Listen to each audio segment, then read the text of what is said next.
கர்த்தருடைய வார்த்தைக்கு நேராக போவோம். ஒரு சில வாரங்களாக நாம் தேவனுடைய நாமத்தை பற்றி பார்த்து கொண்டு வருகிறோம். என் நாமத்தை அறிந்திருக்கிற அவனை உயர்ந்த அடைக்கலத்தில் வைப்பேன் என்று கர்த்தர் சொல்லியிருக்கிறார். ஆகவே தான் நம்முடைய வாழ்வில் நாம் அறிந்து கொள்ள வேண்டிய பல சத்தியங்களில் ஒரு சத்தியம் என்னவென்றால், தேவனுடைய நாமத்தை குறித்த ஒரு அறிவு. என் நாமத்தை பிரஸ்தாபப்படுத்தும் எந்த இடத்திலும் நான் உங்களை ஆசீர்வதிப்பேன் என்று கர்த்தர் சொல்லியிருக்கிறார். மெய்யாகவே நான் விசுவாசிக்கின்றேன். இந்த இடத்துல தேவனுடைய நாமத்தை உயர்த்தி கொண்டிருக்கிறோம். பாடல்கள் மூலமாக உயர்த்துகின்றோம், ஜெபத்தின் மூலமாக உயர்த்துகின்றோம். இப்பொழுது பிரசங்கத்தின் மூலமாகவும் தேவனுடைய நாமத்தை உயர்த்துகின்றோம். கண்டிப்பாகவே தேவனுடைய வார்த்தை சொல்லப்பட்ட பிரகாரமாகவே என் நாமத்தை பிரஸ்தாபப்படுத்தும் எந்த இடத்திலும் நான் உங்களை ஆசீர்வதிப்பேன் என்று கர்த்தர் தேவன் வேதத்தில் எழுதி வைத்திருக்கின்றார். இந்த தேவனுடைய நாமத்தில் பல நாமங்கள் இருக்கிறது. அதில் ஒரு நாமம் என்னவென்று சொன்னால், பல நாமத்தில் ஒன்றை மட்டும்தான் படிச்சுட்டு வரோம். அதற்கு பெயர் எல் ஷடாய் என்று சொல்லக்கூடிய ஒரு பெயர். எல் ஷடாய் என்று சொன்னால் 3 அர்த்தங்கள் இருக்கிறது. அதில் முதல் ஒரு அர்த்தத்தை நாம் பார்த்து கொண்டு வருகிறோம். அது என்னவென்று சொன்னால், தேவன் போதுமானதற்கும் அதிகமானவர் என்கின்ற சத்தியத்தை தான் நாம் பார்த்து கொண்டு வருகிறோம். போதுமானதற்கும் அதிகமானவர் பொருளாதார விதங்களில் நம்ம நிறைய வரப்போகிற நாட்களில் அதை நம்ம ஸ்டார்ட் பண்ணுறதுக்கு முன்னாடி இதை நம்ம தெரிந்து கொள்ள வேண்டும் என்று சொல்லி உள்ளத்தில் தேவனுடைய ஆவியான உணர்த்தினபடினால் அவைகளை பற்றி பேசி கொண்டு வருகின்றோம். ஒரு சில வாரங்களாக நாம் தேவனுடைய மன்னிப்பின் குணங்களை பற்றியும் இரக்கத்தை பற்றியும் மனதுருக்கத்தை பற்றியும் நாம் பார்த்து கொண்டு வருகிறோம். இதெல்லாம் கேட்பதற்கு ஒரு எளிமையான ஒரு சத்தியம் போல் இருக்கும். இதில் என்னப்பா ஒரு பைபிள் ஸ்டடி என்று சொல்லி கேட்கக்கூடிய ஒரு நிலைமை இருக்கும். ஆனால் இதில் தான் தேவன் எல்லா விஷயத்தையும் அடக்கி வைத்திருக்கிறார். லூக்கா எழுதின சுவிசேஷம் 1 அதிகாரத்தில் நான் படிக்கின்றேன் 69ஆம் வசனம். அவர் நம்முடைய பிதாக்களுக்கு வாக்குத்தத்தம் பண்ணின இரக்கத்தை செய்வதற்கு நம்முடைய பரிசுத்த உடன்படிக்கை நினைத்தருளி என்று நாம் பார்க்கின்றோம். இயேசு கிறிஸ்துடைய வருகையிலே நடக்கின்ற ஒரு காரியம், வருகைக்கு முன்பாக நடக்கின்ற ஒரு காரியம் என்னென்னா, பிறப்பதற்கு முன்பாக நடக்கின்ற ஒரு காரியம் என்னவென்று சொன்னால், தேவன் தன்னுடைய இரக்கத்தை வெளிப்படுத்துவதற்காக தன் குமாரன் இயேசுவை இந்த உலகத்திற்கு அனுப்பின காரியத்தை நாம் பார்க்கின்றோம். முழுக்க நாம் கர்த்தராகிய இயேசு கிறிஸ்துவுக்குள்ளாக நாம் தேவனை பார்க்க முடியும். ஒரு முறை பிலிப்பு என்று சொல்லக்கூடியவர் எங்களுக்கு பிதாவை காண்பியும் என்று சொல்லும்போது இயேசு கிறிஸ்து சொன்னார், என்னை கண்டவன் பிதாவை கண்டான். அப்போ இயேசு கிறிஸ்துவில் யாரை பார்க்க முடியும்? இயேசுவில் தேவனை நாம் காணலாம். அப்போ தேவன் எப்படிப்பட்டவர்? இந்த பழைய ஏற்பாட்டு மக்களுக்கெல்லாம் பார்த்திங்கன்னா தேவனை குறித்த ஒரு பல தவறான எண்ணங்கள் இருந்தது. என்ன இருந்தது? அவர் கொடூரமானவர், அவர் அடிப்பார், இந்த உலகத்தில் நடக்கின்ற எல்லா பிரச்சனைக்கும் அவர் தான் காரணர் என்ற ஒரு தவறான ஒரு குற்றச்சாட்டை அவர் மீது வைத்தார்கள். தேவனை பார்க்கும்போது மக்களுக்குள்ளே ஒரு விதமான ஒரு ஹானர் பயம் கிடையாது, ஒரு டெரர் பயம்தான் இருந்துச்சு. பயங்கரமான ஒரு பயம்தான் அவங்களுக்குள்ளாக இருந்தது. ஒரு கனத்துக்குரிய ஒரு பயம் அவங்களுக்குள்ளே இல்லை. ஆகவே தான் கர்த்தராகிய இயேசு கிறிஸ்து இந்த உலகத்தில் வந்தபோது பிதாவாகிய தேவனை நமக்கு அழகாக காண்பித்தார். மத்தேயு, மார்க்கு, லூக்கா, யோவான் ஆகிய 4 சுவிசேஷங்களை நம்ம திரும்ப படிச்சுக்கிட்டே இருந்தோம்னா ஒரு காரியம் தேவனை பற்றி பார்க்க முடியும். தேவனுடைய குணங்களை பார்க்க முடியும். என்ன குணம்? அவருடைய சாஃப்ட்னஸ், அவருடைய இரக்கம், அவருடைய தயவு, அவருடைய காருண்யம், அவருடைய தயவு எல்லாவற்றையுமே பார்க்க எவ்வளோ நல்லவர் என்பதெல்லாம் பார்க்க முடியும். போன வாரத்தில் நம்ம 2 சம்பவங்களை நம்ம பார்க்க ஆரம்பித்தோம். இதன் மூலமாக தேவன் தன்னுடைய மனதுருக்கத்தை எப்படி வெளிப்படுத்தினார் என்று சொல்லி நாம் பார்க்க ஆரம்பித்தோம். அதில் முதல் ஒரு அற்புதம் என்னவென்று சொன்னால், முதலாவது குஷ்டரோகி அவனை தொட்டு சுகமாக்கினார். நான் சொன்னேன், வரலாறு என்ன சொல்கிறது என்று சொன்னால், அந்த குஷ்டரோகம் ரொம்ப அந்த வியாதிக்காரன் ரொம்ப ஒரு முதிர்ந்த ஒரு வியாதிக்காரன். குஷ்டரோகத்திலே ரொம்ப கடைசி ஸ்டேஜ்னு சொல்லுவாங்க. அப்படிப்பட்ட ஒரு ஸ்டேஜ் பக்கத்தில் போனால் அவ்வளோ நாற்றம் எடுக்கும். கடைசி ஸ்டேஜ்னு சொன்னாலே நமக்கு தெரியும், எந்த ஒரு வியாதியானாலும் கடைசி ஸ்டேஜ்னு சொன்னாலே அது ரொம்ப ஒரு பக்கத்திலே போக முடியாது. அப்படிப்பட்ட ஒரு நிலைமை தான் இருக்கும். ஆனால் அவனுக்கு பாருங்கள், தேவன் சுகமாக்க முடியும்னு சொல்லி நம்பிக்கை இருந்துச்சு. ஆனால் என்னை சுகமாக்க முடியுமா? அவருடைய மனதுருக்கத்தின் மீது ஒரு டவுட் அவனுக்குள்ளே இருந்துச்சு. ஆகதான் என்னை சுத்தமாக்கவுமால முடியுமா, என்னை சுகமாக்கவுமால முடியுமான்னு சொல்லி கேட்குறத பார்க்குறோம். இயேசு சொல்கிறார், எனக்கு சித்தம் உண்டு, நீ சுத்தமாக்கு என்று சொல்லி அவனை தொட்டு சுகமாக்கினார். அது மட்டும் இல்லை, அவர் சொல்கிற ஒரு மனதுருகி தொட்டார் என்று வேதத்தில் பார்க்கிறோம். இன்றைக்கும் தேவனாகிய கர்த்தர் நம்மீது மனதுருக்கம் உள்ளவராகவே இருக்கிறார். ஒரு நாளும் தேவன் என் மீது கோபமாக இருக்கிறாருன்னு நினைக்காதீங்க. சில பேருக்கு நினைப்பு அப்படி தான், கடவுள் என் மேலே கோபமாக இருக்கிறாரு அப்படின்னு நினச்சிக்கிட்டு இருப்பாங்க. கிடையாது. நான் அதனால் கவனமாக மனதில் கொண்டு போய் பதித்து கொள்ள வேண்டும். கடவுள் தேவனாகிய கர்த்தர் இங்கே யாரும் எதுவும் கோபமாக கிடையாது. எல்லா கோபத்தையும், ஒட்டுமொத்த கோபத்தையும் பிதாவாகிய தேவன் இயேசு கிறிஸ்துவின் மீது சுமத்தி விட்டார். நன்றாக புரிந்து கொள்ள வேண்டும். நமக்கு வரக்கூடிய எல்லா தண்டனையையும் இயேசுவின் மீது வைத்து விட்டார். நன்றாக புரிந்து கொள்ளுங்கள். ஆகவே நம் கோபத்தை அவர் மேலே காமிச்சிட்டார். ஆகவே நம்ம மேலே இனிமேல் தேவன் கோபம் கொள்வதில்லை என்று அவர் ஆணையிட்டிருக்கிறார் என்று வேதத்தில் நாம் பார்க்கின்றோம். அப்போ தேவன் நம்ம மீது கோபம் கொள்ளுகிறார் என்று சொன்னால் அப்போ என்ன நம்ம மீது வைத்திருக்கிறார்? தேவன் இரக்கத்தை வைத்திருக்கிறார், மனதுருக்கத்தை வைத்திருக்கிறார், தேவ தயவு நம் மீது இருக்கின்றது. பழைய ஏற்பாட்டு காலத்திலேயே, புதிய ஏற்பாட்டில் மட்டுமல்ல, பழைய ஏற்பாட்டு காலத்திலேயே தேவனுடைய கிருபையை ஏராளம் நாம் பார்க்கலாம், தயவை பார்க்கலாம், இரக்கங்களை பார்க்கலாம்.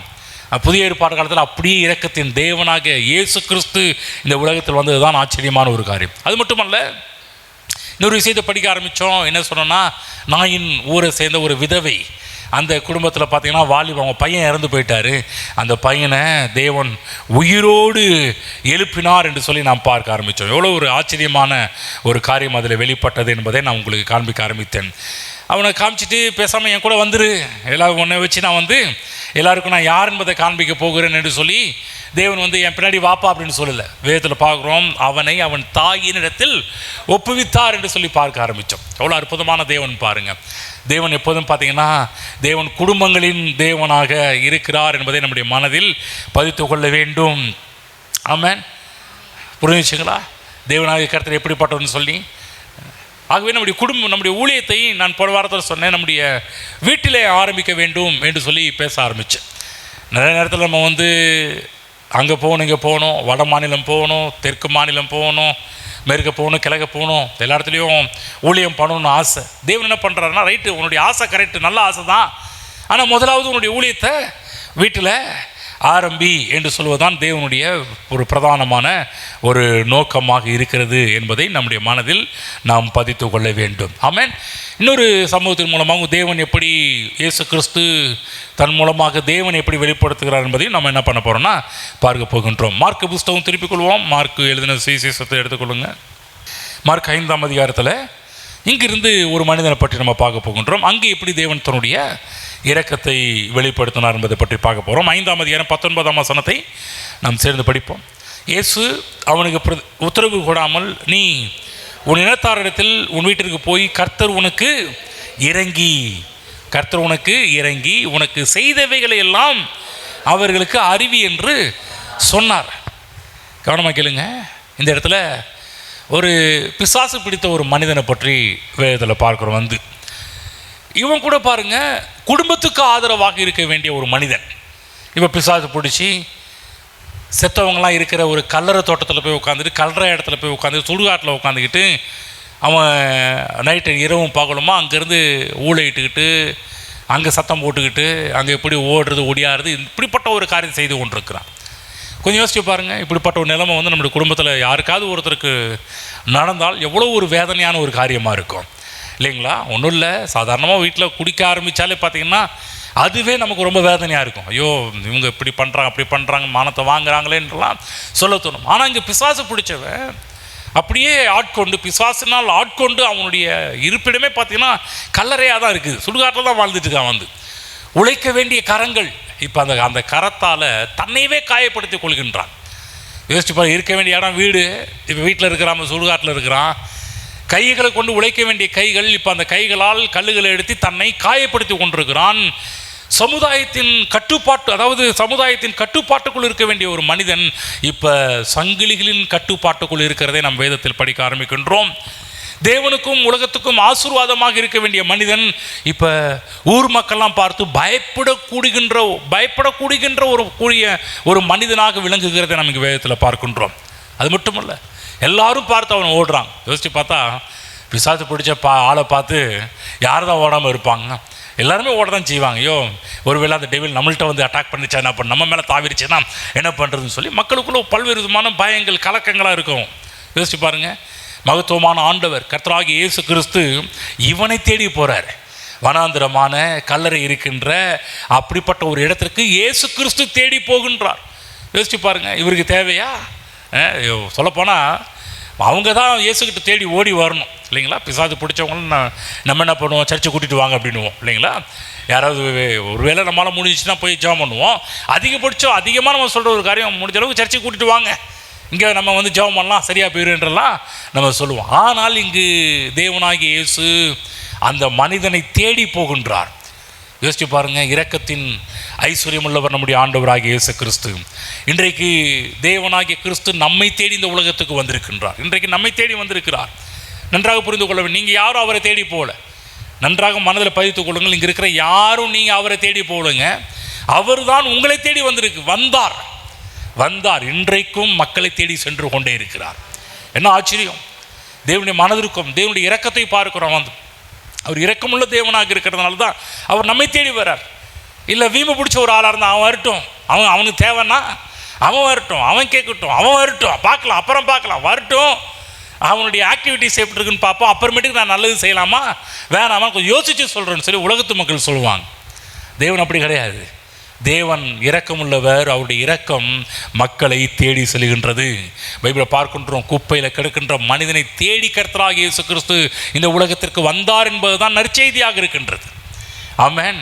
என்னை தேடி இயேசு வந்தார். ஃபாதர் அழகாக ஒரு பாட்டு பாடுவார், என்னை தேடி இயேசு வந்தார், எந்த வாழ்வை மாற்றிவிட்டார் என்று சொல்லி. ஆமாம், என்னை தேடி இயேசு வந்தார். நன்றாக புரிந்து கொள்ள வேண்டும். இங்கே இருக்கிற யாரும் நம்ம அவரை தேடி போகல.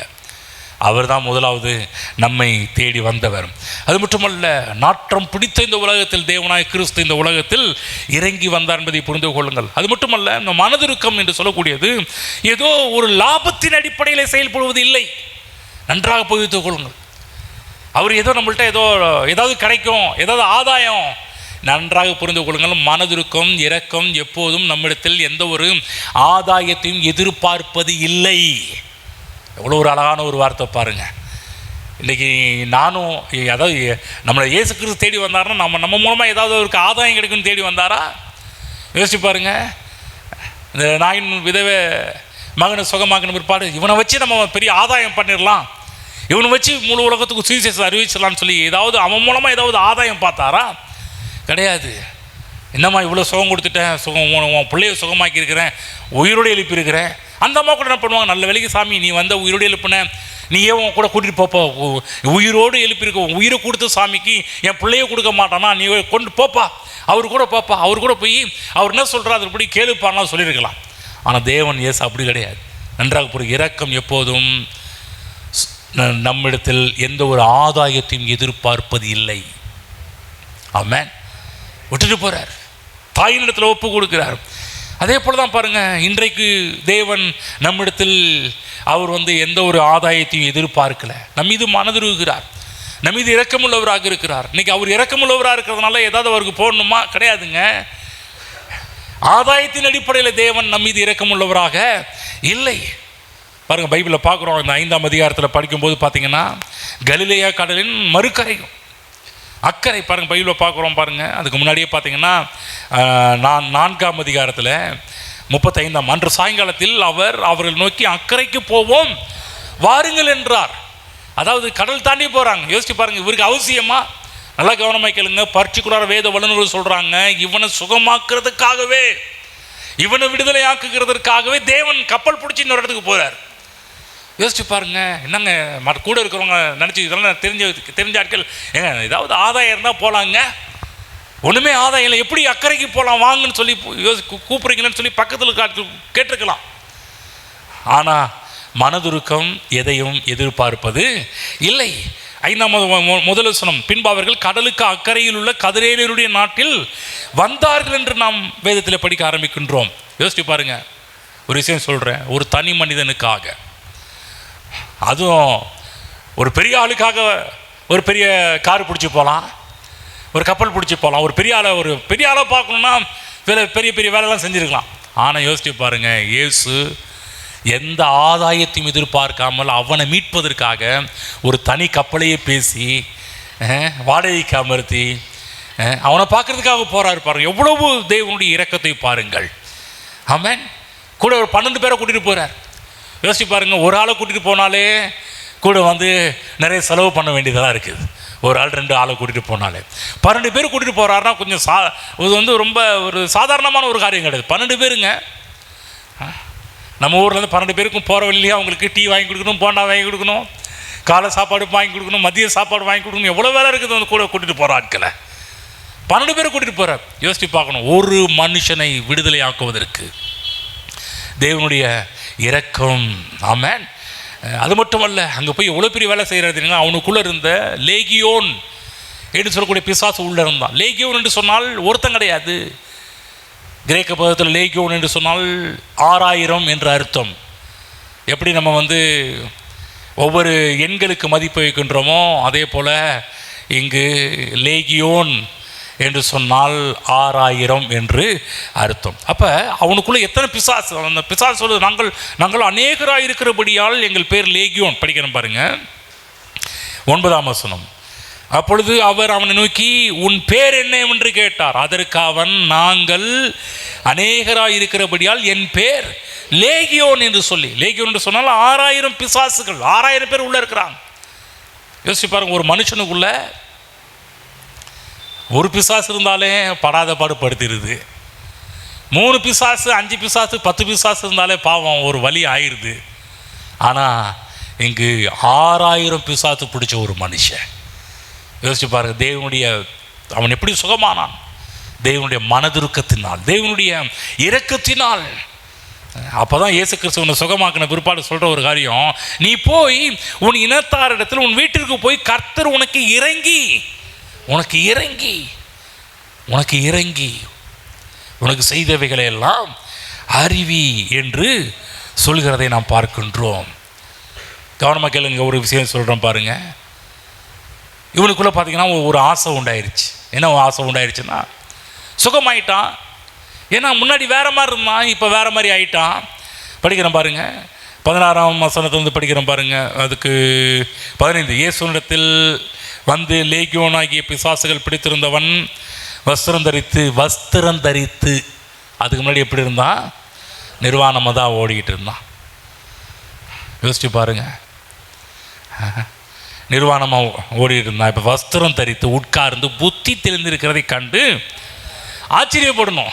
ஒரு ட்ரெஸ் இல்லாமல் ட்ரெஸ்ஸு போட்டிருக்கோன்னா ஆச்சரியப்படணும். இவங்க பாருங்க பயப்படுறாங்க. என்ன கூறுகட்ட சமுதாயம் பாருங்க, இன்னைக்கு எல்லாமே மாற்றி பண்ணுற ஒரு காரியம் பாருங்க சமுதாயம். சரி, 16. பிசாசுகள் பிடித்திருந்தவனுக்கும் பன்றிகளுக்கும் சம்பவித்தவர்களை கண்டவர்களும் அவர்களுக்கு விவரமாய் சொன்னார்கள். அப்பொழுது தங்கள் எல்லைகளை விட்டு போகும்படி அவரை வேண்டிக் கொள்ள தொடங்கினார்கள். அப்படி அவர் படவில் இருக்கிற பொழுது பிசாசு பிடித்திருந்தவன் அவரோட கூட இருக்கும்படி தனக்கு உத்தரவு கொடுக்க அவரை வேண்டிக் கொண்டான். அவனுக்கு ஒரு ஆசை, ஐயோ 6000 பிசாசு பிடிச்சி நான் இப்படிலாம் வாழ்ந்தேன், என்னை இப்படி சுகமாக்கி இருக்கிறாரே, பேசாமல் அவர் பின்னாடியே போகலாம் அப்படின்ற ஒரு எண்ணம், ஒரு ஆசை. ஆனால் ஆண்டவர் பாருங்க, நல்லா சொல்கிறீங்களா, இரக்கம் ஆதாயத்தை எதிர்பார்த்து வருவது. நம்மளால தான் என்ன பண்ண தெரியுங்களா, இன்றைக்கி இருக்கிற கிறிஸ்தவ உலகமாக இருந்தால் அவங்கள வச்சு பெரிய ஒரு எல்லா இடத்துலையும் புக் பண்ணிடுவாங்க, மீட்டிங் புக் பண்ணிடுவாங்க, எல்லா சர்ச்சிலையும் புக் பண்ணிடுவாங்க. ஏதோ ஒரு சின்ன ஒரு மிராக்கல் வந்தாலும், இப்போ சின்ன ஒரு அற்புதம் அதிசயமான காரியம் நடந்தாலும் போதும் பாருங்கள், எல்லா சர்ச்சிலையும் புக் பண்ணிடுவாங்க. இன்றைக்கி எனக்கு தெரியும், ஒவ்வொருத்தர் பேரெலாம் சொல்ல முடியும் பாருங்கள், எல்லா பேரையும் சொல்ல முடியும். எப்படியெல்லாம் கிறிஸ்தவ உலகத்தில் அவங்களாம் எப்படி தமிழ்நாடு இந்தியா முழுவதுமே அவங்க என்ன பண்ணுவாங்க, புக் பண்ணிடுவாங்க. ஒரு வருஷத்துலேயே அவர் எங்கேஜாக இருப்பார். எங்கே இருக்கிறீங்க, அங்கே இருக்கிறாங்க, அந்த மீட்டிங் இந்த மீட்டிங், உங்கள் சர்ச்சுக்கு எப்போ வருதுன்னு கேட்பாங்க. நம்மளால் பாருங்கள், ஆண்டவர் இயேசு எவ்வளோ பெரிய மிராக்கல் பண்ணியிருக்கிறார், எவ்வளோ பெரிய அதிசயம் பண்ணியிருக்கிறாரு. ஆனால் சொல்லப்போனால் இயேசு கிறிஸ்து நீ என் கூட தான் வரணும், புரிஞ்சிச்சா அப்படின்னு சொல்லியிருக்கணும். ஆனால் மனதுருக்கம், இரக்கம், நம்மிடத்தில் எந்த ஆதாயத்தை எதிர்பார்க்கல. இவ்வளோ மிராக்கல் கூட ஏன்னா இவ்வளோ நீ எல்லாத்தையும் சாட்சி சொல்லுவோம், ஒன்றை வச்சு தான் அவர் பெரிய ஊழியத்தை பண்ண போகிறார். அதெல்லாம் தேவையே கிடையாது அவருக்கு. அவருடைய வேலை என்ன? கவனமாக கேளுங்க. இயேசு அவனுக்கு உத்தரவு போடாமல், பர்மிஷன் தராமல், நீ உன் வீட்டிற்கு, உன் இனத்தாரிடத்தில் உன் வீட்டிற்கு போ, உன் வீட்டுக்கு போ. ஆமாம், மிராக்கல் அற்புதம் பண்ணிட்டு வீட்டுக்கு போ. நீங்களாம் பாருங்கள், இன்றைக்கி நிறைய நிறுவனங்கள் உருவாகி இருக்குது. இன்றைக்கி இந்த நிறைய மார்க்கெட்டிங் எம்பலம் போன்ற பிஸ்னஸ்லாம் உருவாகிருக்குது பாருங்கள். இவங்களை ஏதாவது ஹீல் ஆச்சுன்னா, சுகமாச்சுன்னா அவங்கள வச்சு பேச வச்சுருவாங்க. பாருங்கள், இந்த மாத்திரை சாப்பிட்டேன், இந்த மருந்து சாப்பிட்டேன், இதை குடித்தேன், அதை குடித்தேன். உடனே கேட்பாங்க, எத்தனை நாள் இது இருந்துச்சுங்க, இத்தனை வருஷம் இருந்துச்சுங்க, எத்தனை நாள் இங்கே மாத்திரை சாப்பிட்டீங்க, இத்தனை நாள் மாத்திரை சாப்பிட்டீங்க, எப்படி சுகமாச்சுங்க, அப்படி சுகமாச்சுங்க. உடனே அவங்கள வச்சு என்ன பண்ணுவாங்க பாருங்கள் அருமையானவர்களே, எங்களுடைய கம்பெனி மெடிசன் இவர்கள் சாப்பிட்டு இவர்கள் சுகமானது. அவங்கள வச்சு என்ன பண்ணுவாங்க? இவங்க பணம் சம்பாதிப்பாங்க. பார்த்தீங்களா? ஆனால் ஆண்டவர் இயேசு இவனை வச்சு எவ்வளோ பண்ணிருக்கலாம். ஆனால் இயேசுக்கு அது தேவை கிடையாது. ஏனென்றால் ஒருவேளை இயேசு கிறிஸ்து நீ வா அப்படின்னு சொல்லியிருந்தார்னா அங்கு இரக்கம் ஆதாயத்தை எதிர்பார்த்திருக்கும். அந்த இரக்கத்துக்கே மதிப்பு இல்லாமல் போயிருக்கும், மனதுருக்கத்துக்கே வேல்யூ இல்லாமல் போயிருக்கும். இரக்கம் என்று சொன்னால் என்ன? ஆதாயம் இல்லாமல் செயல்படுகின்ற ஒரு அற்புதமான ஒரு செயல். ஆமென். இந்த இதில் பார்க்குறோம். சொல்ல உன் வீட்டுக்கு போ, ஒரு கர்த்தர் மேல் மனதுரைக்கு உனக்கு செய்தவைகளை எல்லாம் அவர்களுக்கு உனக்கு செய்தவைகளை எல்லாம் உனக்கு செய்தவைகளை எல்லாம் அறிவி. ஆமென். நல்லா புரிஞ்சுங்க தேவனுடைய பிள்ளைகளே. தேவன் குடும்பத்தின் தேவனாக இருக்கிறார். தேவன் குடும்பத்தின் மீது அக்கறை உள்ள தேவனாக இருக்கிறார். குடும்பத்தின் மீது மனதிருக்க தேவனாக இருக்கின்றார். உன்னை ஏன் விடுதலை ஆக்குன? இல்லை மகனே, உன்னை ஏன் விடுதலை ஆக்குன?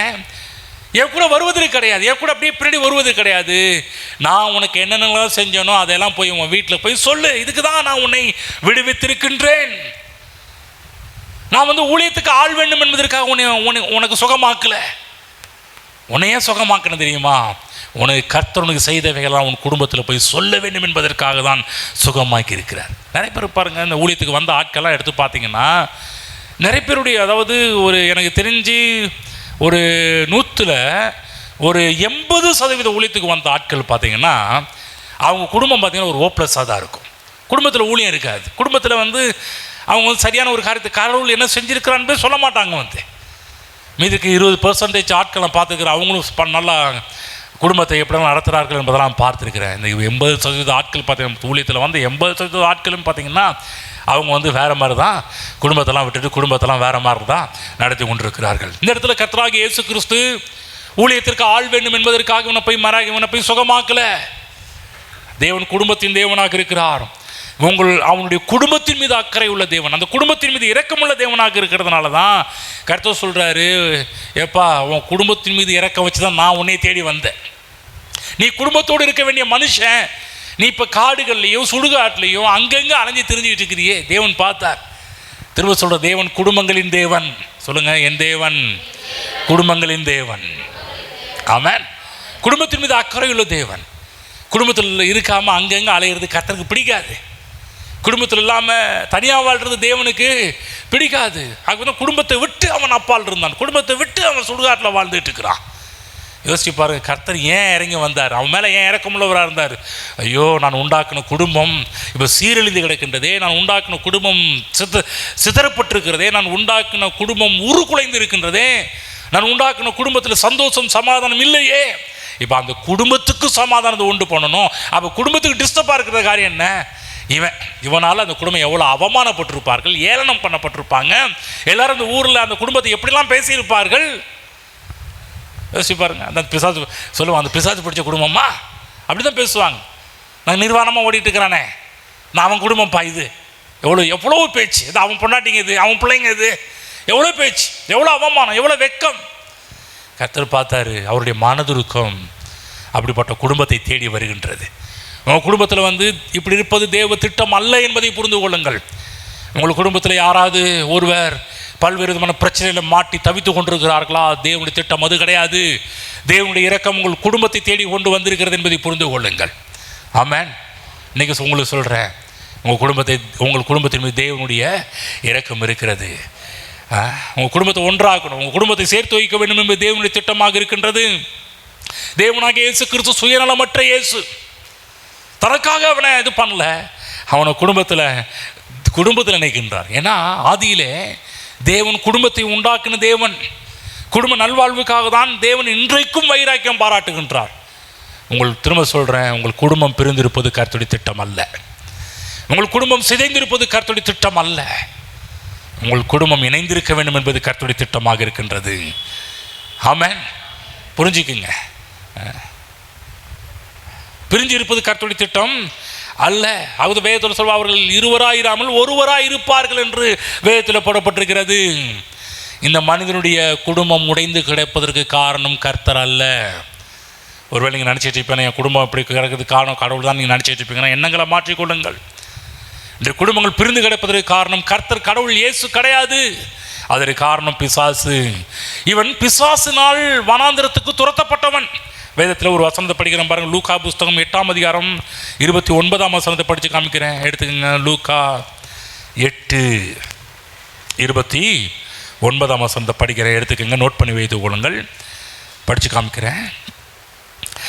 அந்த அசுத்தாவி அவனை விட்டு போகும்படி இயேசு கட்டளையிட்டபடினால் அப்படி சொன்னான். அந்த அசுத்தாவி வெகு காலமாய் அவனை பிடித்திருந்தது.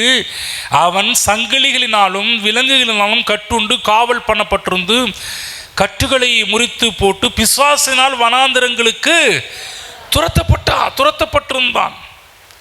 யாரால் வனாந்திரத்துக்கு துரத்தப்பட்டிருந்தான்? ஆண்டவரா துரத்தினாரு? ஆண்டவர் கிடையாதுங்க.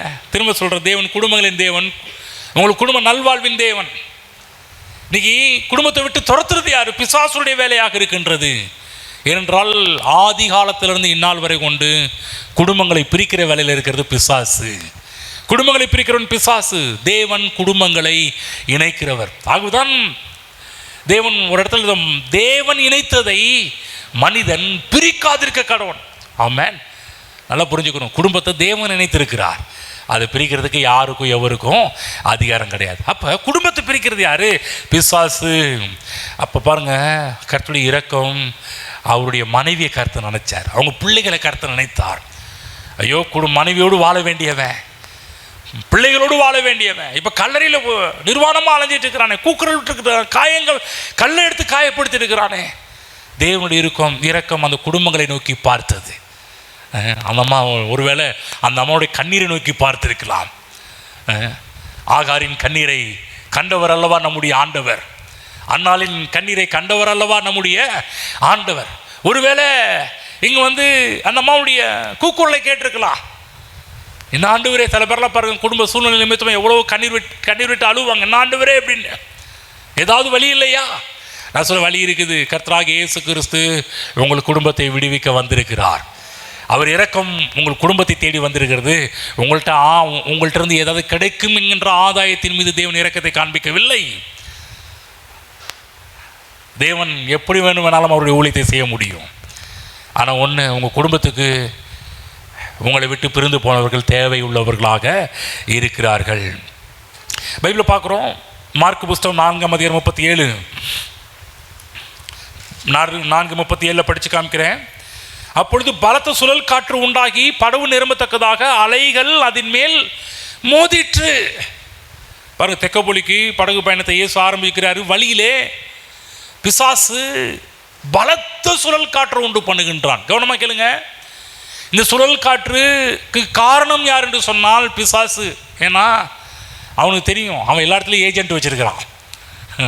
தேவனை போல் அவனால் ஒரே இடத்துல இருந்துட்டு அவனால் எதுவுமே யோசிக்க முடியாது, திங்க் பண்ண முடியாது. ஒருத்தர் சொன்னார், இன்றைய மக்கள் தொகை அதிகமாக பிசாசுகளுக்கு ஷார்ட்டேஜ் உருவாகுதான், குறைபாடுகள் உருவாகுதான். பாருங்கள், அதனால் ஃபீல் பண்ண வேண்டிய அவசியம் கிடையாது. இங்கே பார்க்குறோம், அவனுடைய ஏஜென்ட்டுகள் மூலமாக கேள்விப்பட்டு இயேசு கிறிஸ்து வராரு, அவனை சுகமாக்க வராரு, குடும்பத்தை இணைக்க வருகிறார் என்பதை கேள்விப்பட்டு பிசாசு என்ன பண்ணுறான்? பயங்கரமான ஒரு சுழல் காற்றை உண்டு பண்ணுகின்றான், செயல்படுத்துகிறான். யோசிச்சு பாருங்க, இயேசுவினுடைய பயணத்தை தடுப்பது தான் பிசாசுனுடைய நோக்கமாக இருந்தது. ஏன் இயேசுவின் பயணத்தை தடுத்தான்? பைபிளில் போடப்பட்டிருக்குது, திருடன் திருடவும் கொல்லவும் அழிக்கவும் வருகிறான் என்று வேறு ஒன்றுக்கும் வருவதில்லை. ஏனென்றால் குடும்பம் இணையப்போவதை அவன் விரும்புறது கிடையாது. இயேசுவின் மனதிற்கும் எல்லா அலைகளையும் தாண்டி வருது. அந்த இடத்துல அதட்டுறார்.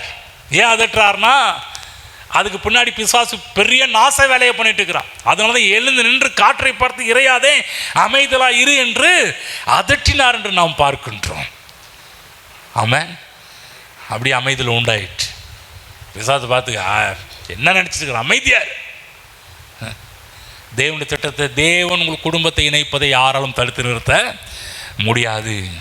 ஆமென். எல்லா அலைகளையும் மேற்கொண்டு இங்கே பார்க்குறோம், மனிதனுடைய குடும்பத்தை இணைக்க வேண்டும் என்கின்ற வைராக்கியம் இயேசுவுக்கு அதிகமாக இருந்தது. இன்றைக்கும் நல்லா புரிஞ்சுக்கங்க, உங்கள் பிரிந்து போன குடும்பத்தை இணைப்பதில் தேவன் வைராக்கியம் உள்ளவராக இருக்கிறார். தேவனை தப்பாக நினைக்காதீங்க. தேவன் தான் என் குடும்பத்தை பிரிஞ்சிருக்காரு நீங்கள் நினச்சிட்டு இருக்காதீங்க. நல்லா புரிஞ்சுக்கங்க, உங்கள் குடும்பத்தை இணைக்க வைப்பதில் கர்த்தராகிய தேவன் அதிக வைராக்கியம் உள்ளவராக இருக்கிறார். கடத்தில் நடந்தது என்ன தெரியுங்களா? தோற்கடிக்கப்பட்டது பிசாசு. தோற்கடிக்கப்பட்டான், ஒன்றுமே இல்லாமல் போயிடுச்சு. கடைசியில் அவனுடைய திட்டம் கொலாப்ஸ் ஆயிடுச்சு. அவனுடைய திட்டம் ஒன்றும் இல்லாமல் போயிடுச்சு. கர்த்தர் சொன்னார், நீ ஏன் பின்னாடி வர வேண்டாம் மகனே, நீ போய் நான் உனக்கு என்னென்னலாம் செஞ்சேன் என்பதை போய் உன் வீட்டில் போய் உன் பிள்ளைகிட்ட, உன் மனைவிட்ட, உன்னுடைய அம்மா அப்பாட்ட, உன் கூட பிறந்தவங்கள்ட்ட, உன்னுடைய சொந்த பந்தங்கள்ட்டெல்லாம் போய் சொல்லு. தேவ பிள்ளைகளை இன்றைக்கி நான் உங்களுக்கு சொல்கின்றேன், கர்த்தர் உங்களுக்கு செய்தவைகளெல்லாம் முதலாவது உங்கள் இன ஜன பந்துக்களிடம் போய் சொல்லுங்கள். உங்கள் மனைவியிடம், உங்கள் கணவனிடம், உங்கள் பிள்ளைகளிடம் போய் சொல்லுங்கள்.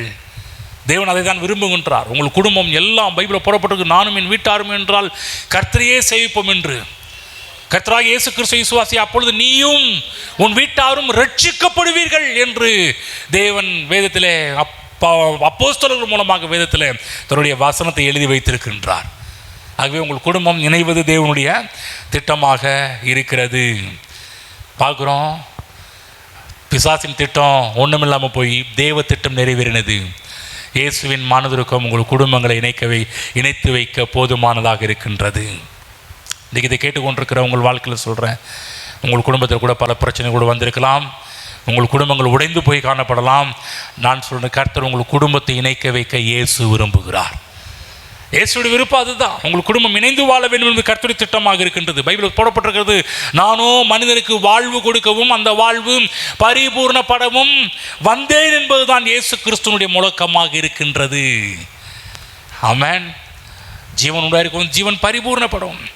அப்போ இயேசுவிலே தேவனை நாம் பார்க்கலாம். முழுக்க முழுக்க தேவனை காண்பின்னு சொன்னான். இயேசு தன்னை தேவன் தன் மூலமாக தேவன் யார் என்பதை காண்பித்துக் கொண்டிருக்கிறார். தேவன் உங்கள் குடும்பத்தின் மீதும் இரக்கமுள்ளவராகவே இருக்கிறார். தேவன் அநேகர் எண்ணுவது போல, அநேகர் நினைப்பது போல தேவன் கடுமையானவர் அல்ல. தேவன் இரக்கமுள்ளவர். மக்கள் மேலே மனதுருகுகிற கர்த்தர் நம்முடைய ஆண்டவர். மனதுருக்கத்தில் அவர் எல் ஷடாய், அவர் ஏராளமானவர், தாராளமானவர்.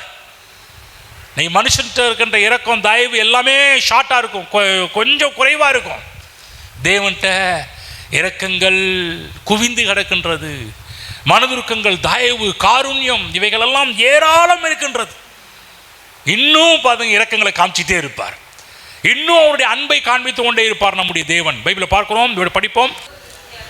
மத்தேயு 9:10 சேர்ந்து படிப்போம். அவர் திரளான ஜனங்களை கண்ட பொழுது அவர்கள் மேய்ப்பனில்லாத ஆடுகளை போல தொய்ந்து போனவர்களும் சிதறப்பட்டவர்களுமாய் இருந்தபடியால் அவர்கள் மேல் மனதுருகி. இங்கேயும் பார்க்கிறோம், கர்த்தராகிய தேவன் மக்கள் மீது மனதுருகுகிற தேவனாக இருக்கின்றார். எப்படி பார்க்கிறாராம்? மேய்ப்பனில்லாத ஆடுகளைப் போல தொய்ந்து போனவர்களும் சிதறப்பட்டவர்களுமாய். தேவன் இன்றைக்கும் நம் மீது அக்கறை உள்ளவராக, மனதிற்கும் உள்ளவராக இருக்கின்றார். மக்கள் இயேசுவின் பார்வையிலே விலையேற பெற்றவர்களாக இருக்கின்றார்கள். நீங்களும் நானும் இயேசு என்று சொன்னால் தேவனுடைய பார்வையில் விலையேற பெற்றவர்களாக இருக்கின்றோம். அவங்க ஆவியிலே பலன் இல்லாமல் தொய்ந்து போயிருக்கிறாங்க. நடத்துறதுக்கு ஆள் இல்லாமல் தொய்ந்து போயிருக்கிறார்கள். வேதனை கொடுத்தது. யாராவது ஒருத்தர் நடத்தினா தான் நல்லா இருக்க முடியும். நடத்தாமல் ரொம்ப இதாக இருந்தாங்க. நடத்தது மெய்ப்பன் இல்லாதனால அவருக்கு கவலை, பாரம். தேவனாகிய கர்த்தர் தான் பார்த்து பாரப்பட்ட தேவன், மனதுருகிற தேவனாக இருக்கின்றார். தேவ பிள்ளைகளே, நம்முடைய வியாதிகளிலும் நம்முடைய பலவீனங்களிலும் தேவனாகிய கிறிஸ்து நம் மீது மனதிற்கும் உள்ளவராகவே இருக்கின்றார். ஒரு நீங்கள் வியாதியில் இருக்கலாம், தொய்ந்து போயிருக்கலாம், இந்த இடத்துல பார்க்க சிதறப்பட்டு இருக்கலாம், திகைத்து கொண்டிருக்கலாம். தேவனாகிய கர்த்தர் மனுக்குலத்தின் மீது இன்றைக்கும் கரிசனை உள்ள ஆண்டவராகவே இருக்கின்றார். ஆமென். இயேசு கிறிஸ்து மனிதனை மனிதனாக பார்க்கிறவர். இந்த உலகம் மனுஷனாக பார்க்கறது கிடையாது, வேற மாதிரி தான் பார்க்குது. தேவன் இயேசு கிறிஸ்து மட்டும்தான் ஒரு மனிதனை மனிதனாக பார்க்கிறவர். உங்களை மனிதனாக பார்க்கின்ற இயேசு கிறிஸ்து மட்டும்தான் மனிதனுக்கு மரியாதை கொடுக்கின்ற ஒரு ஆண்டவர். இந்த உலகத்தில் மனுஷனுக்கு மரியாதையே இல்லை. உலகத்தில் நான் சொல்கிறேன், கர்த்தராகிய இயேசு கிறிஸ்து மனிதர்களுக்கு மரியாதை கொடுக்கின்ற தேவனாக இருக்கின்றார். இந்த உலகம் பாருங்கள், சுயநலம் உள்ள உலகமாக இருக்குது. சுய லாபத்தை எதிர்பார்க்கின்ற ஒரு உலகமாக இருக்கின்றது. இந்த உலகத்தில் இயேசு கிறிஸ்து மனதுருக்கம் நிறைந்தவராக இருக்கின்றார், சுற்றி திரிகின்றார். இயேசு கிறிஸ்துடைய செயல்பாடுகள் எல்லாமே இரக்கத்தை வெளிப்படுத்துகின்ற செயல்பாடுகளாக தான் இருக்கின்றது. ஆமென். அதுதான் அன்றைய நேரத்தில் நம்ம உபதேசங்களுக்கு வைராக்கியம் பாராட்டுகிறவர்களாக இருக்கின்றோம்.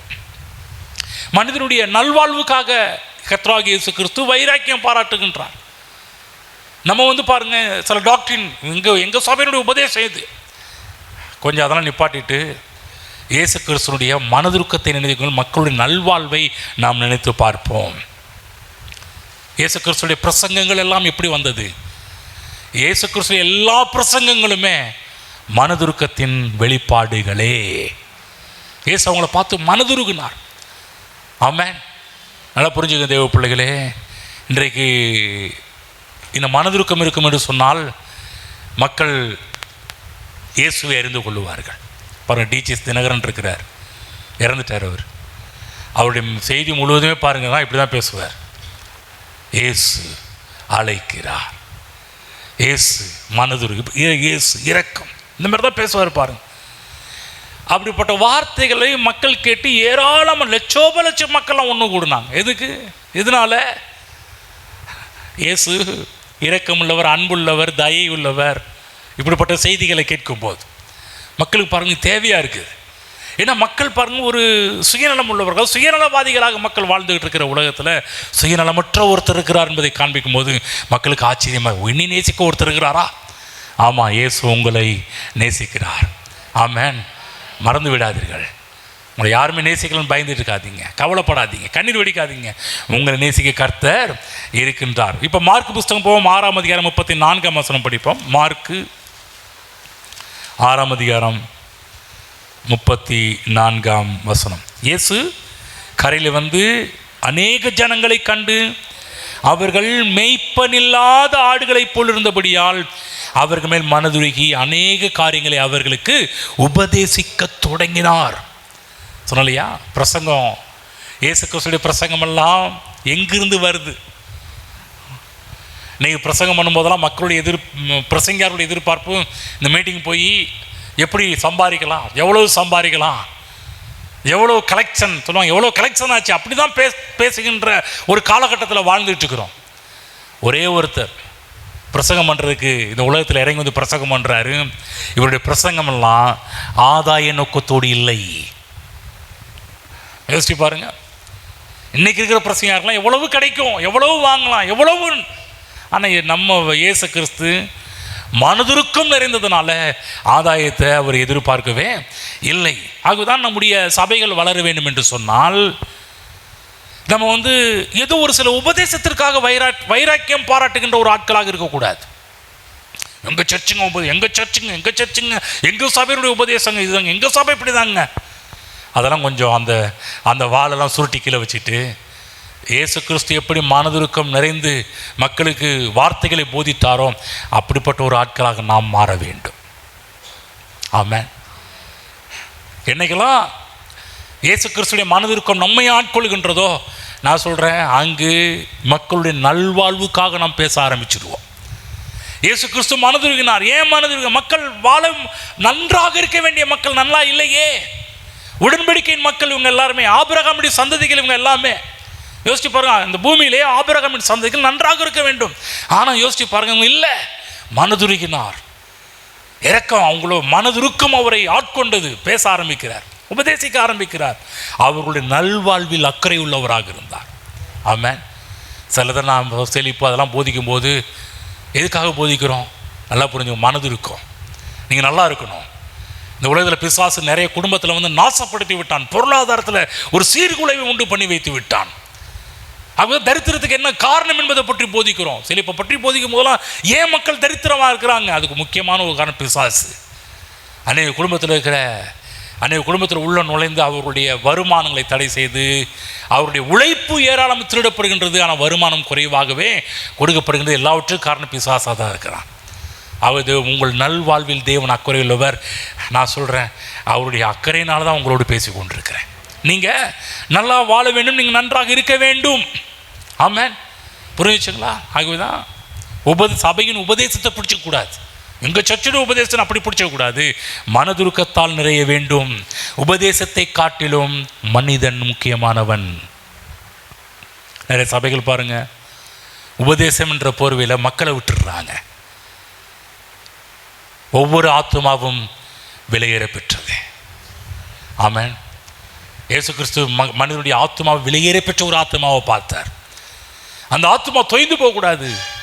அந்த ஆத்மா மேய்ப்பனில்லாத ஆடுகளைப் போல சிதறப்பட்டவர்களாக தொய்ந்து போனவர்களாக இருந்தபடியால் தான் அவங்களுக்கு உபதேசத்தையே அவர் டீச் பண்ணுறார், சத்தியத்தை அறிவிக்கின்றார். தேவனுடைய மனதுருக்கம் நம்முடைய ஆவியோடு கலக்க, நம்முடைய மனதோடு மிங்கிலாகணும். நம்ம சில சபையின் உபதேசத்தை பிடித்துக் கொள்ளும்போது மக்கள் வாழ மாட்டாங்க.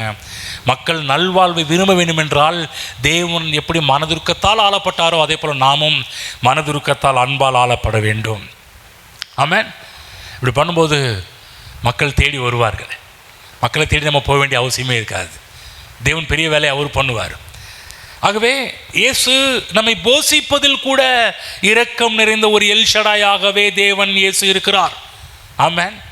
வரும் குடும்பங்களின் ஒற்றுமை, குடும்பங்கள் ஒன்று சேர வேண்டும் என்பதிலே எல்ஷடாய் தேவன் அவ்வளவு மனதுருக்கம் உள்ளவராக இருக்கின்றார். உபதேசிப்பதில் கூட மனதுருக்கத்தால் நிறைந்து உபதேசிக்கிறதை பார்க்கின்றோம். அது மட்டுமல்ல, இயேசு கிறிஸ்து ஜனங்களை போஷிக்கும் போது கூட மனதுருக்கத்தால் நிறைந்திருந்தார். படிப்போம். மார்க் புஸ்தகம் 8ஆம் அதிகாரம் திருப்பிக் கொள்வோம். 2ஆம் வசனத்தையும் 3ஆம் வசனத்தையும் படித்து காண்பிக்கிறேன்.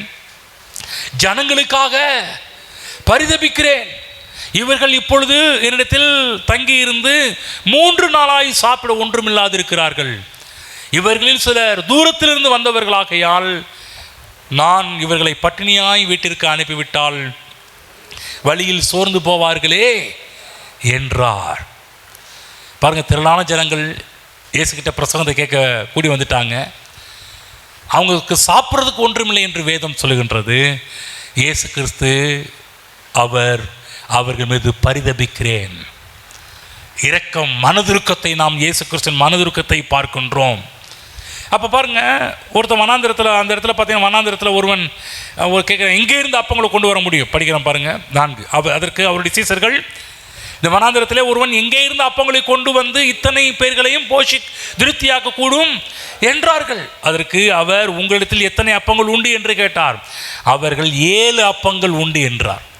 பாருங்க, யோவானில் 5 அப்பம் 2 மீன், இந்த இடத்துல 7 அப்பங்கள். இயேசு சொல்கிறாரு, அப்பொழுது அவர் ஜனங்களை தரையில் பந்தி இருக்க கட்டளையிட்டு அந்த 7 அப்பங்களை எடுத்து ஸ்தோத்திரம் பண்ணி பிட்டு அவர்களுக்கு பரிமாறும்படி சீசர்களிடத்தில் கொடுத்தார். அவர்கள் ஜனங்களுக்கு பரிமாறினார்கள்.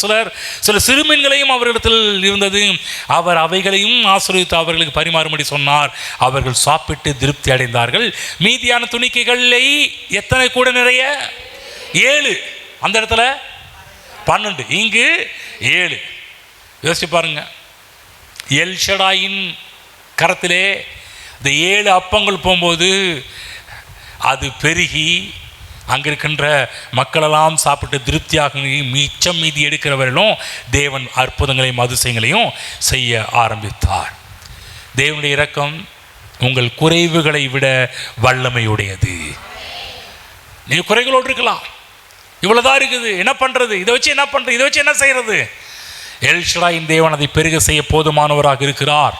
உங்கள் தேவையை விட தேவன் பெரியவர், அவருடைய வல்லமை பெரியது. ஆமென். தேவனுடைய வல்லமை உங்களை திருப்தியாக்க போதுமானது, உங்கள் வாழ்க்கையில மிச்சத்தை உண்டு பண்ணக்கூடியது. எல்ஷடாய் என்று சொன்னால் போதுமானதற்கும் அதிகமானவர், மிச்சம் மீதி எடுக்க பண்ணுகின்ற தேவன், உபரியின் தேவன். இங்கே எல்ஷடாயின் தேவன் அவருடைய மனதுருக்கம் நிறைந்து அவங்களுக்கு அற்புதம் செய்து மீதி எத்தனை கூட நிறைய எடுக்கிறாங்கன்னா 7 கூடை நிறைய எடுக்கிறார்கள். யோசிச்சு பாருங்க, இந்த இடத்துல 4000 பேர்னு கணக்கு வருது. கணக்கு போட்டால் கிட்டத்தட்ட அவங்க மனைவிமாறு பிள்ளைங்க மாதிரிலாம் சேர்த்தா அது எங்கேயோ வந்துடுது.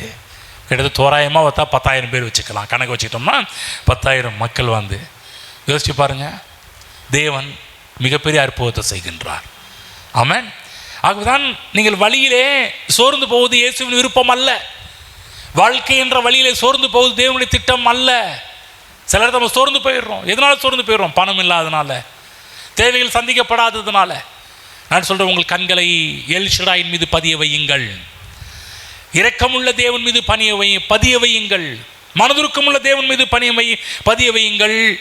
நீங்கள் மிச்சம் எடுப்பதே தேவனுடைய திட்டமாக இருக்கிறது. வேதம் சொல்கின்றது, நீயோ கடன் அநேக ஜாதியிலே கடன் கொடுப்பாய், நீயோ கடன் வாங்காதிருப்பாய் என்பதே அவருடைய வசனம். ஆமென். தேவனுடைய திட்டம் அதுதான். ஒரு நாள் வரும், இப்போ நீங்கள் வாங்குகிற இடத்துல இருக்கலாம், இந்த வசனத்தை கொண்டு போய் மனதில் வையுங்கள், விதையுங்கள். நான் சொல்கிறேன், நீங்கள் கடன் கொடுக்கிற ஒரு ஆளாக இருப்பீர்கள். ஜாதிகளுக்கே நாடுகளுக்கே கடன் கொடுக்கக்கூடிய ஒரு ஆளாக நீங்கள் இருப்பீர்கள். அப்போஸ்தலனாகிய பவுல் இந்த வெளிச்சத்தை பெற்றிருந்தபடினால்தான் 2 கொரிந்தியர் 9:8 சொல்கிறாரு பாருங்க. 2 கொரிந்தியர் எடுத்துக்கோங்க. 2 கொரிந்தியர் 9:8 படித்து காண்பிக்கிறேன். எடுத்து படிப்போம், எல்லாரும் எடுத்துக்கோங்க. 9:8. மேலும் நீங்கள் எல்லாவற்றிலும் எப்பொழுதும் சம்பூர்ணமுடையவர்களாயும் சகலவித நற்கிரியைகளிலும் பெருகிறவர்களாயும் இப்படியாக தேவன் உங்களிடத்தில் சகலவித கிருபையையும் பெருக செய்ய வல்லவராய் இருக்கிறார். ஆமென். சகலவித கிருபைகள். தேவன்கிட்ட ஒரு கிருபை கிடையாது. இவங்க எந்தெந்த ஏரியாவில் நீங்கள் பிளாக் ஆகிருக்கிறீங்களோ, எந்தெந்த ஏரியாவில் தடைப்பட்டிருக்கிறீங்களோ, அந்தந்த ஏரியாவெலாம் தேவனுடைய கிருபை உண்டாவதாக. தேவனுடைய கிருபை உண்டாகி அங்கே நடக்கின்ற விதமே வேற. பைபிளில் புறப்பட்டிருக்குது, நீங்கள் எல்லாவற்றிலேயும் எப்பொழுதும், சொல்லுங்க, எல்லாவற்றிலேயும் எப்பொழுதும் சம்பூர்ணமுடையவர்கள். சொல்லுங்க, சம்பூர்ணம். அம்மா சம்பூர்ணம் கிடையாது, அபண்டன்ஸ். அபண்டன்ட் என்று சொன்னாலே நிரம்பி வழிதல். அபண்டன்ட் என்று சொன்னாலே போதுமானதற்கும் அதிகம். அபண்டன்ட் என்று சொன்னாலே, சம்பூர்ணம் என்று சொன்னாலே மிச்சம் மீதி. அதாவது பூர்ணம் என்று சொன்னாலே நமக்கு தெரியும், கா என்னன்னு தெரியும், அரணா என்னன்னு தெரியும், முக்கானா என்னன்னு தெரியும், ஃபுல்னா என்னன்னு தெரியும், இல்லைங்களா? தேவன் பூர்ணம் என்றால் ஃபுல்லு, சம்பூர்ணம் என்று சொன்னால், அதாவது நம்ம படியில் அரிசியை கொட்டை கீழே வந்துட்டு இருக்கும். காலையில் கூட எதை காய் வாங்க எதாவது வாங்க போனால் படியில் போனோம், இன்னும் போடு சொல்ல, இன்னும் எங்கேயா போடுறது, போட எல்லாம் இன்னும் எங்கே இல்லை, இன்னும் கொஞ்சம் போடுங்க. நல்லா கவனமாக கேளுங்க. சம்பூர்ணம் சொல்லுங்க, ஏதாவது சம்பூர்ணம். எல்ஷடாய் தேவன் அப்படிப்பட்டவர். நீங்கள் பைபிளில் போடப்பட்டிருக்குது என்ன சொன்னால், எல்லாவற்றிலையும் எப்பொழுதும் சம்பூர்ணமுடையவர்களாயும். ஹல்லேலூயா. எப்பொழுதும் எல்லாவற்றிலேயும், சொல்லுங்க, எப்பொழுதும் எல்லாவற்றிலேயும். ஆமென். தேவனுடைய மனதை பாருங்கள். இதிலிருந்து அப்போஸ்தலனாகிய பவுல் தேவனுடைய மனதை கொரிந்து சபை மக்களுக்கு எழுதி வெளிப்படுத்துகின்றார். இன்னைக்கு நானும் உங்களுக்கு சொல்றேன், தேவனுடைய மனதை பாருங்கள். தேவன் எப்படிப்பட்டவர்? இதற்காக என்ன சகலவித கிருபை. நான் சொல்கிறேன், கிருபையினுடைய ரிலேட்டட் தான் மனது இருக்கும். அதாவது கிருபையினுடைய சொந்தக்காரங்க தான் யாருங்க? இந்த தயவு, இரக்கம், காருண்யெல்லாம் யாருடைய சொந்தக்காரங்கன்னா கிருபையினுடைய சொந்தக்காரங்க. ஆமென். புரியுதுங்களா? இதெல்லாமே ஒன்னோடு ஒன்றா மிங்கிள் பண்ணி வரக்கூடிய ஒரு வார்த்தை. சகலவித கிருபை ஏன் நம்ம இது கொடுக்குறாராம்? ஒரே நோக்கம், ஒரே காரணம். எதுக்குன்னா, நீங்கள் எப்பொழுதும் எல்லாவற்றிலேயும் சம்பூர்ணமுடையவர்களாக இருக்க வேண்டும் என்பதற்காகவே தேவன் உங்கள் மீது சகலவித கிருபையும் பெருக செய்ய, எவ்வளோ அழகாக சொல்லப்படும், பெருக செய்ய, இன்க்ரீஸ், பெருக செய்ய வல்லவராயிருக்கிறார். இந்த வசனத்தை பிரசங்கம் பண்ணாலே வாழ்க்கை ஃபுல்லாக பிரசங்கம் பண்ணலாம், அவ்வளோ இருக்குது, அவ்வளவு விஷயம் இருக்குது. சும்மா மேலோட்டமாக எடுத்துக்கொள்ளக்கூடாது வசனங்களை. பவுல் தேவனை மக்களுக்கு எப்படி காண்பிக்கிறார்? தேவன் சம்பூர்ணம். தமிழ் நம்ம தூய தமிழில் சம்பூர்ணம். இப்போ நம்ம பேசியிருக்கிற தலைப்பு என்னன்னா, நீங்கள் எல்லாவற்றிலும் எப்பொழுதும் சம்பூர்ணமுடையவர்கள் என்று சொன்னால் மிச்சம், மீதி, உபரி, இப்படிப்பட்ட ஒரு வாழ்க்கையை காண வேண்டும் என்பதற்காகவே பெருகிறவராக இருக்கும்படியாக தேவன் உங்களிடத்தில் சகலவித கிருபையும் பெருக செய்ய வல்லவராக இருக்கிறார். ஆமென். தேவன் அப்படி பாருங்க. தேவன் வேற மாதிரிலாம் பார்க்காதீங்க. இல்லைங்க, என் வாழ்க்கையில் இவ்வளோ கஷ்டத்துக்கு கடவுள் தாங்க காரணம், இவ்வளோ குறைவாக இருக்கிறோம், ஏன் தான் அப்படி கடவுள் பண்ணுறாரு அப்படிலாம் சொல்லாதீங்க. திரும்ப சொல்கிறேன், இந்த வசனத்தின் பிரகாரம் தேவனை பாருங்கள். நீங்கள் பேசுகிற பேச்செல்லாம் கீழே இறக்கி வைங்க. என்னைக்காவது வாயை திறந்து தேவனை தப்பாக பேசாதீங்க.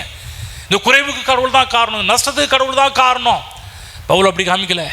என் தேவன் தம்முடைய ஐஸ்வர்யத்தின்படி உங்கள் குறைவை எல்லாம் கிறிஸ்து இயேசுவின் மகிமைக்குள் நிறைவாக்குவார். அப்படி தான் காமிக்கிறார். இங்கேயும் அப்படி தான் காமிக்கிறார். தேவன் எப்படிப்பட்டவர்? ஒரு நாளும் நீங்கள் தயவு செய்து உங்கள் வாயை திறந்து தேவனை குறை சொல்லி விடாதீர்கள். ஆமென். ஒருவேளை நீங்கள் இல்லாமல் இருக்கலாம். உங்கள் கடவுளை உடனே ஆண்டவரே எப்படி பண்ணுறாரு, கடவுளையே எப்படி பண்ணுறாரு, ஒரு நாளும் வாயை திறந்து சொல்லாதீங்க. உங்களுக்கு திரும்ப சொல்கிறேன், உங்கள் வாழ்வில் நடக்கின்ற பிரச்சனைகளுக்கும் அசம்பாவிதங்களுக்கும் குறைவுகளுக்கும் நஷ்டத்துக்கும் கர்த்தர் காரணர் அல்ல. உங்கள் வாழ்வில் நன்மைக்கு கர்த்தர் காரணர், வளமைக்கும் வெற்றிக்கும் செழிப்புக்கும் சமாதானத்துக்கும் கர்த்தர் காரணராக இருக்கிறார். சகலவித கிருபையும் பெருக செய்வதற்கு அவர் காரணராக இருக்கின்றார். நீங்கள் குறைவுபட மாட்டீர்கள், நீங்கள் பெருகுவீர்கள். சகலவித கிருபையும் பெருக செய்ய வல்லவராக இருக்கிறார். ஆமென். எழுந்திருப்போம். இன்னைக்கு ஒரு 3 காரியங்களை பார்த்தோம். புதிய ஏற்பாட்டிலே இயேசு தேவனை அப்படியே வெளிப்படுத்தினார். ஆகவே நீங்கள் கடவுளை அறிந்து கொள்ள வேண்டுமா?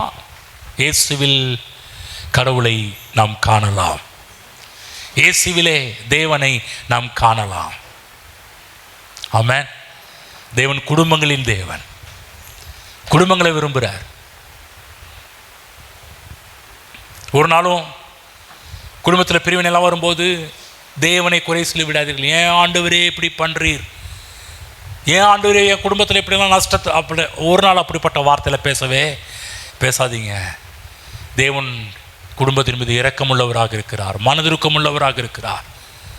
ஒவ்வொரு நாள் பேசுங்க. குடும்பங்கள் பிரிந்து போயிருக்கின்றதா, பிரச்சனைக்குள் இருக்குதா, குடும்பத்தில் ஏராளமான குழப்பத்தை பார்த்து கொண்டு இருக்கிறீர்களா? தேவனே என் குடும்பத்தின் மீது நீர் மனதிருக்கம் உள்ளவர். தேவனே என் குடும்பத்திலே மனதிருக்கத்தில் எல் ஷடாய் தேவனாக இருக்கிறீர். என் குடும்பத்தில் சகலவித கிருபையும் நீர் பெருக செய்ய வல்லவராக இருக்கிறீர்.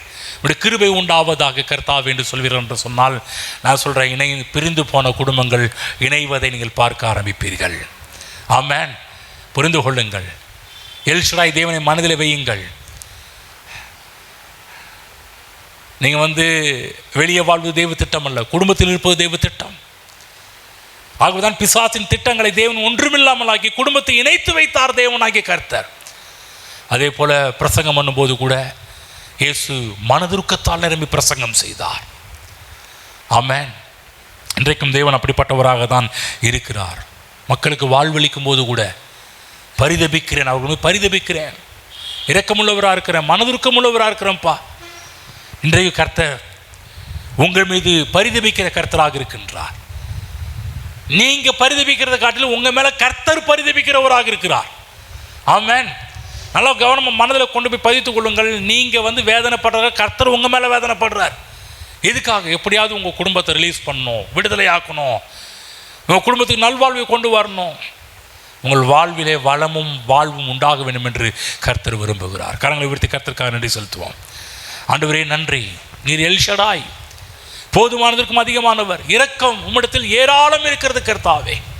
உமக்கு நன்றி செலுத்துகிறோம் அப்பா. இங்கே இருக்கிற எங்கள் ஒவ்வொரு மேலும் உம்முடைய இரக்கம் ஏராளமாக இருப்பதற்கு நன்றி செலுத்துகிறோம். உம்முடைய மனதிருக்கம் உம்முடைய பிள்ளைகளை எங்களை ஆளுகை செய்வதாக தகப்பனே. உம்முடைய இரக்கம் எங்களை ஆளுகை செய்வதாக, உம்முடைய கிருபை எங்களை ஆளுகை செய்வதாக, உம்முடைய தயவு எங்களை ஆளுகை செய்வதாக, உம்முடைய காருண்யம் எங்களை ஆளுகை செய்வதாக தகப்பனே. ஓ நன்றி நன்றி நன்றி ஆண்டவரே, நன்றி கர்த்தாவே. ஓ ஸ்தோத்திரம். நெகேமியாவின் மீது உம்முடைய தயவுள்ள கரம் அமர்ந்ததே கர்த்தாவே. ஓ அதனால் ஆண்டவரே நெகேமியாவுக்கு எல்லா காரியமும் சாதகமாக அமைந்ததே. அதே போல இங்க இருக்கிற எங்கள் எல்லார் மேலும் உம்முடைய தயவுள்ள கரம் எங்கள் மீது அமர்ந்திருப்பதற்காக நன்றி செலுத்துகிறோம். ஓ நன்றி நன்றி. ஓ ஸ்தோத்திரம் ஸ்தோத்திரம் கர்த்தாவே. ஓ ஸ்தோத்திரம் ஸ்தோத்திரம். தயவுள்ள கரத்து நிமித்தமாக ஆண்டவருடைய பிள்ளைகளுடைய வாழ்வில் இல்லாமையை தேவன் நீக்குவதற்காக நன்றி செலுத்துகிறோம். குறைவை நீக்குவதற்காக நன்றி செலுத்துகிறோம். பிரிந்த குடும்பம் ஒன்று சேர்வதற்காக நன்றி செலுத்துகிறோம். ஆண்டவரே உம்முடைய தயவுள்ள கரம், உம்முடைய தயவுள்ள கரம். ஓ நன்றி ஆண்டவரே. உங்களுடைய பிள்ளைகள் மீது ஆளுகை செய்வதற்காக நன்றி செலுத்துகிறோம். இந்த சபையின் மீது ஆளுகை செய்வதற்காக நன்றி செலுத்துகின்றோம். இங்க இருக்கின்ற ஒவ்வொரு மக்கள் மீதும் ஆளுகை செய்வதற்காக நன்றி செலுத்துகிறோம். அந்த தயவுள்ள கரம் எப்படி போதுமானதற்கும் அதிகமாக செயல்படுவது என்பதை உடைய பிள்ளைகள் தங்களுடைய நாட்களில் அவைகளை பார்க்கட்டும் கர்த்தாவே. எங்கள் தேவன் இரக்கத்திலே, எங்கள் குடும்பத்தில் தேவனுடைய இரக்கம் அது ஏராளம் இருக்கிறது என்று சொல்லக்கூடிய அளவிற்கு இங்கே இருக்கிற ஒவ்வொருடைய வாய் நிரம்புவதாக தகப்பனே. ஹல்லேலூயா. அப்படி செய்வதற்கு நன்றி செலுத்தும் கர்த்தர் இயேசு கிறிஸ்து நாமத்தில் பிதாவே, ஆமென்.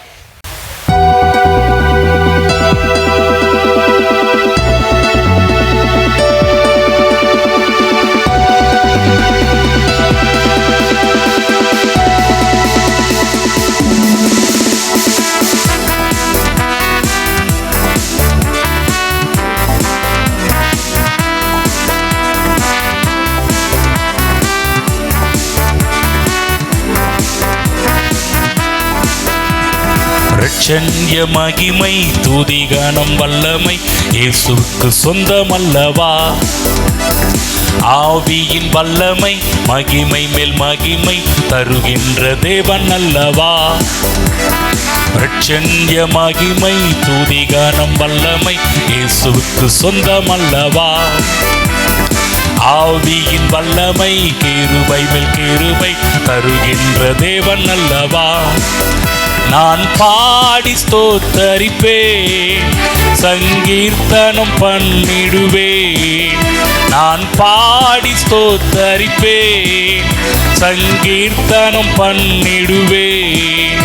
உம்மிலென்று மகிழ்ந்திடுவேன், உம்மிலென்று மகிழ்ந்திடுவேன்.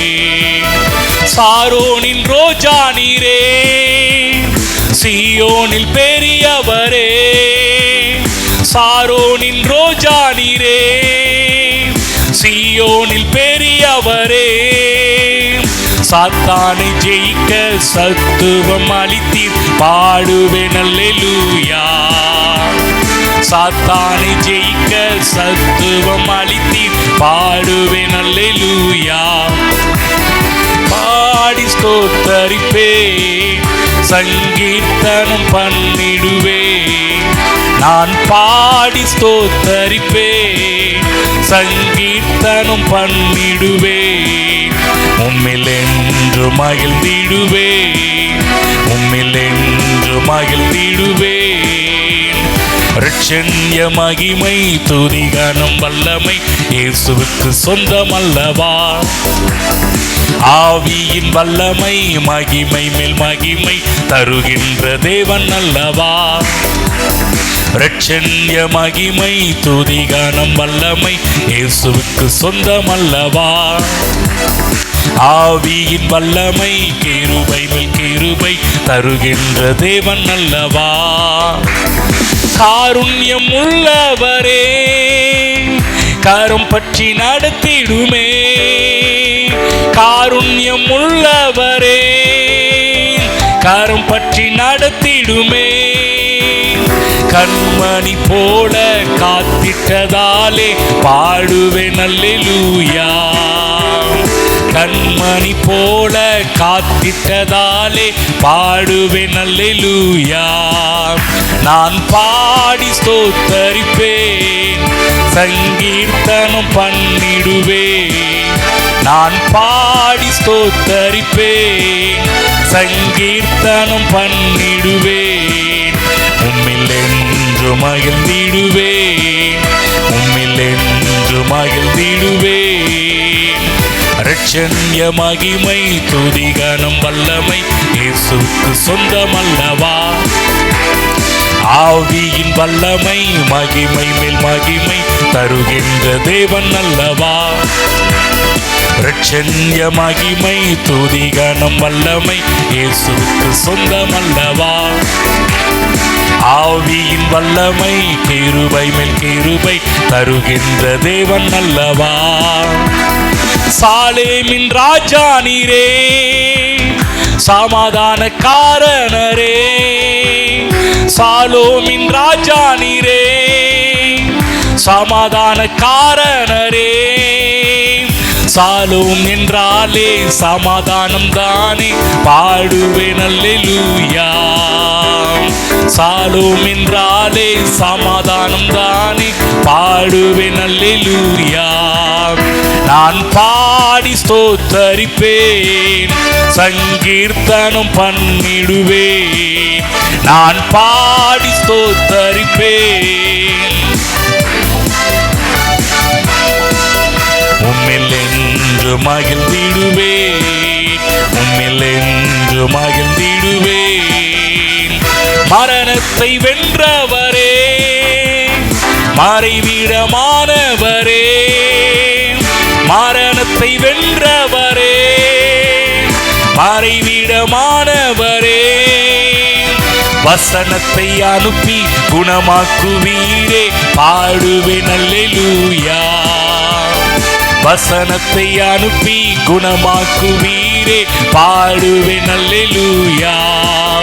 நான் பாடி ஸ்தோத்தரிப்பேன், சங்கீர்த்தனம் பண்ணிடுவேன். நான் பாடி ஸ்தோத்தரிப்பேன், உம்மில் என்று மகிழ்ந்திடுவேன், உம்மில் என்று மகிழ்ந்திடுவேன்.